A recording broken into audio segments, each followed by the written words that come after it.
السلام علیکم ورحمۃ اللہ وبرکاتہ۔ بی بی عائشہ صدیقہ رضی اللہ تعالی عنہا کا قاتل کون، آپ کو کس نے شہید کیا، یہ ایک ایسا پروپیگنڈا ہے جو بڑا شد و مت سے کیا جاتا ہے، اور اس ضمن میں حضرت معاویہ رضی اللہ تعالی عنہ پر یہ الزام بھی لگایا جاتا ہے کہ انہوں نے ایک گڑھا کھدوایا اور اس کے اوپر سے اسے چھپا کر وہاں پر بی بی عائشہ کو بلوایا۔ اما عائشہ پہنچی تو گڑھے میں گر گئیں اور ان کی وفات ہو گئی۔ یعنی سر سے لے کر پاؤں تک گھڑنتو، جھوٹ اور بہتان کے علاوہ اس میں کچھ نہیں ہے۔ یہ روافض کا تانا بانا ہے۔ حضرت معاویہ رضی اللہ تعالی عنہ پر اس الزام کی کوئی حقیقت نہیں ہے، اور وہ گھڑنتو واقعات جو چند کتابوں میں آ گئے ہیں انہی کے وجہ سے آئے ہیں، کیونکہ انہوں نے اتنا گھڑا اس کو۔ ویسے تو بی بی عائشہ سے بھی سخت بغض ہے، لیکن یہاں پر بی بی عائشہ کے بھی ہمدرد بن گئے ہیں، حالانکہ اس واقعے کی کوئی حقیقت نہیں ہے۔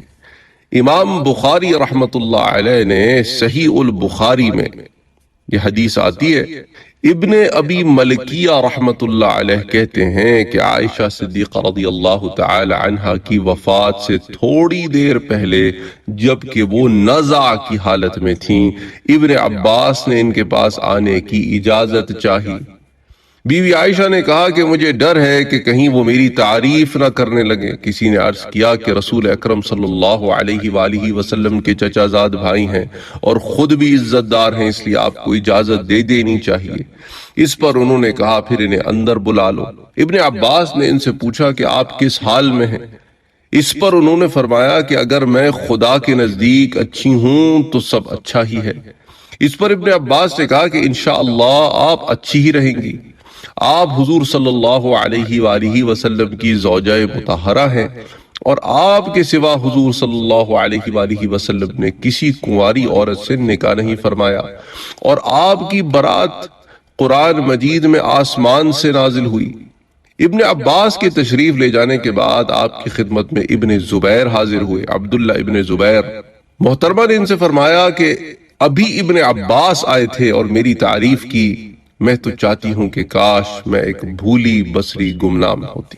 تو اب اس میں آپ دیکھ رہے ہیں کہ ایک کے بعد ایک لوگ آپ سے ملنے آ رہے ہیں اس وقت کہ جب آپ مرض الوفات میں ہیں۔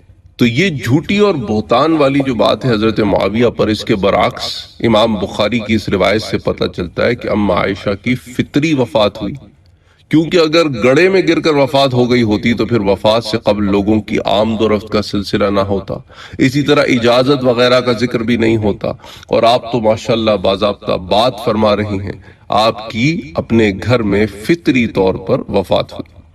اسی طرح صحیح ابن حبان میں ایک روایت ہے کہ ابن عباس، عبداللہ ابن عباس آئے تو کیا جاءکی یعودکی، آپ کی عیادت کے لیے آئے ہیں۔ اسی طرح ایک المستدرک امام حاکم میں یہ روایت آتی ہے کہ جاء ابن عباس یستأذن علی عائشہ، ابن عباس نے عائشہ رضی اللہ تعالی عنہ سے اندر داخل ہونے کی اجازت مانگی، فی مرضہا، جبکہ وہ بیمار تھیں۔ تو یہ تمام معاملات اگر آپ اپنے سامنے رکھیں تو اس بات سے یہ چیز بالکل واضح ہو جاتی ہے کہ اس میں کیا معاملہ ہے۔ اس لیے یہ تمام معاملات کہ بی بی عائشہ کو کس نے قتل کیا اور ان کو شہید کس نے کیا، یہ سوائے پروپیگنڈے کے اور کچھ نہیں۔ اچھا، اگر آپ سیرت نگاروں سے پوچھیں جنہوں نے بی بی عائشہ صدیقہ رضی اللہ تعالی عنہا کی حیات طیبہ پر کتابیں لکھی ہیں، تو اس واقعے کی تفصیل میں ان کتابوں سے آپ کو بیان کر دیتا ہوں کہ وہ تمام بہت ساری چیزوں کو یکجا کر کے لکھتے ہیں کہ حضرت امیر معاویہ رضی اللہ تعالی عنہ کی خلافت کا آخری حصہ حضرت عائشہ صدیقہ کی زندگی کا آخری زمانہ ہے۔ اس وقت ان کی عمر 63 برس کی تھی۔ 58 ہجری میں رمضان کے مہینے میں بیمار پڑی، چند روز تک علیل رہیں، کوئی خیریت پوچھتا، فرماتی اچھی ہوں۔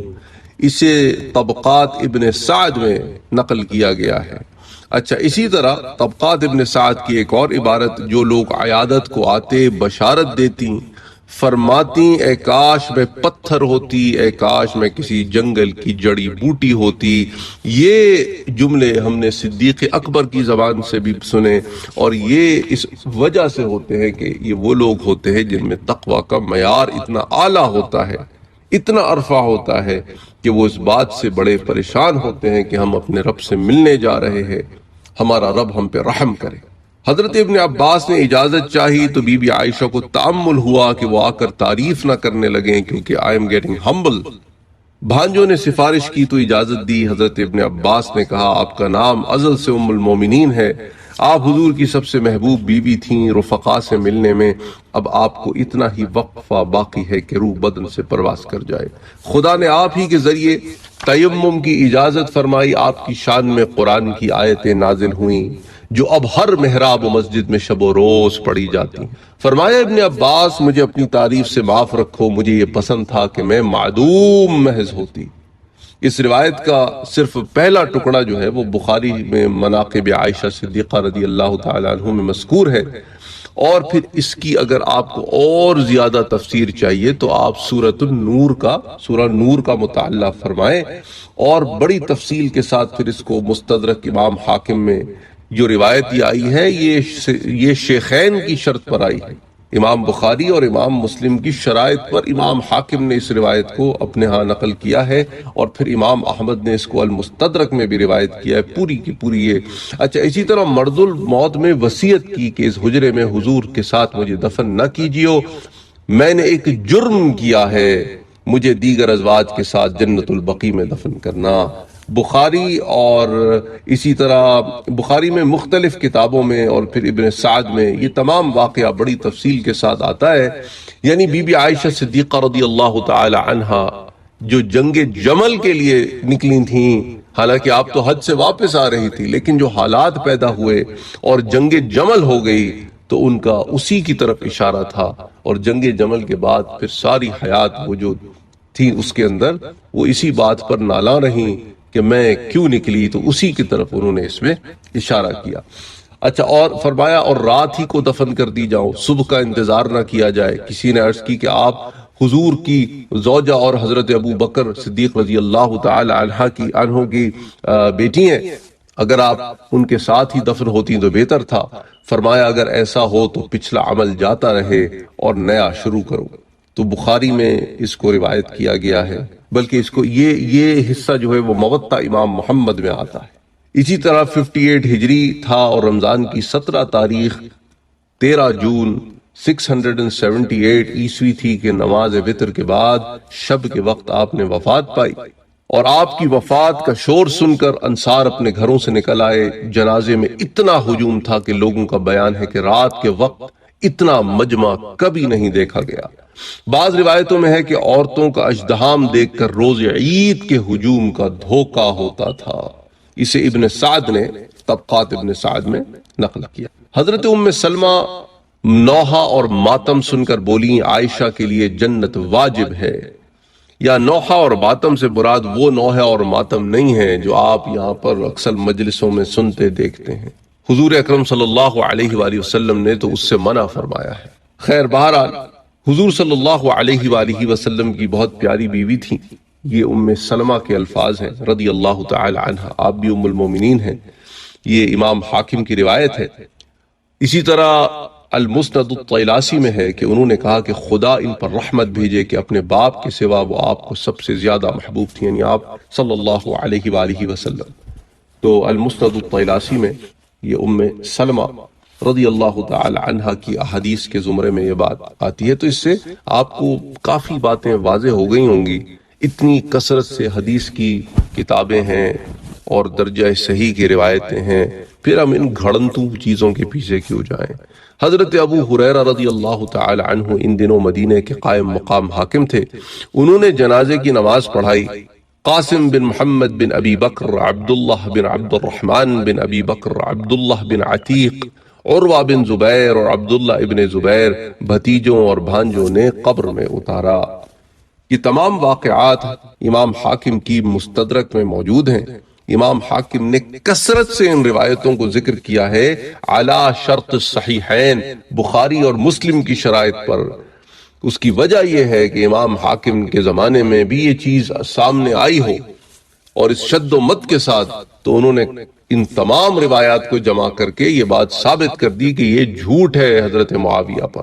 اچھا، پھر ساتھ ہی ساتھ حضرت عبداللہ ابن عباس کا بی بی عائشہ کے پاس آنا، آپ کی تعریف کرنا، یعنی اہل بیت کا بھی بی بی عائشہ صدیقہ رضی اللہ تعالی عنہ، بنو ہاشم کا بی بی عائشہ صدیقہ رضی اللہ تعالی عنہ سے ملنا، اور یہ تمام معاملات اس چیز پر روشنی ڈالتی ہیں کہ جنگ جمل وہ سب پیچھے چھوڑ چکے تھے، وہ بات ہو گئی، لیکن افسوس در افسوس کہ کچھ لوگ اہل بیت کے نام پر آج بھی ان چیزوں کو یوں چھالتے ہیں، یوں اٹھاتے ہیں گویا یہ ابھی ہو رہا ہے۔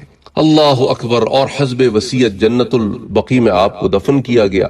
تو یہ تمام تفصیلات بھی آپ کو ابن سعد نے جمع کی ہیں۔ حضرت عائشہ صدیقہ رضی اللہ تعالی عنہ نے اپنے بعد کچھ متروکات چھوڑے، جن میں ایک جنگل بھی تھا، یہ ان کی بہن حضرت اسما کے حصے میں آیا۔ امیر معاویہ نے تبرکن اس کو 1,00,000 درہم میں خریدا، تو یہ بھی بات ذرا سامنے رہے، تبرکن خریدا۔ اور بی بی اسما نے یہ کثیر رقم کیا کی، بلکہ یہ تقسیم کا جو ذکر ہے، امیر معاویہ نے تبرکن اس کو 1,00,000 درہم میں خریدا، اور بی بی اسما نے یہ کثیر رقم عزیزوں میں تقسیم کر دی۔ اس کا ذکر صحیح بخاری میں ہے۔